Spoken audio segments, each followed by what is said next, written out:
आहे माझ्या पहिल्या ब्लॉगमध्ये सर्वांना रामकृष्ण हरी।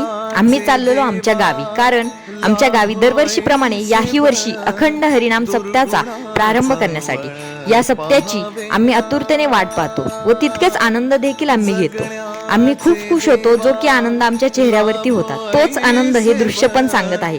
आम्ही भोरमध्ये पोहोचताच तिथे कीर्तनाचा कार्यक्रम होता। ते कीर्तनाचा आनंद घेऊन आम्ही पोहोचलो आमच्या बालवडी या गावी। जेवण वगैरे आवरून आम्ही आमच्या गावाच्या मंदिराच्या परिसरात पोहोचलो। इथे चालू होते अखंड हरिनाम सप्त्याची पूर्वतयारी। हा सप्ताह म्हणजेच वारकरी संप्रदायातील एक 7 दिवसांचा धार्मिक सोहळा, ज्यामुळे समाजात एकता निर्माण होते आणि दुसऱ्या दिवशी जिकडे तिकडे आनंद सप्त्याची सुरुवात ग्रंथ पूजन व वीणा पूजन करून या सप्ताहात संत महात्म्यांच्या अभंगावर कीर्तन, प्रवचन आणि भजनांद्वारे देवाचे नामस्मरण केले जाते।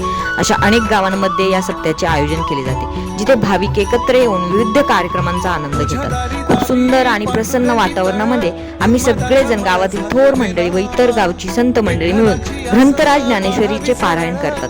तसेच काही जुनी पिढी वयामुळे काही न करता आलं तरी पारावर बसून देखरेख करणं यातच खूप आनंद घेतात। बरं का, सुट्टी नसल्याने आपण परत कामावर चाललोय। तर मग कसा वाटला माझा मिनी ब्लॉग हे कमेंट करून नक्की सांगा। रामकृष्ण हरी मंडळी।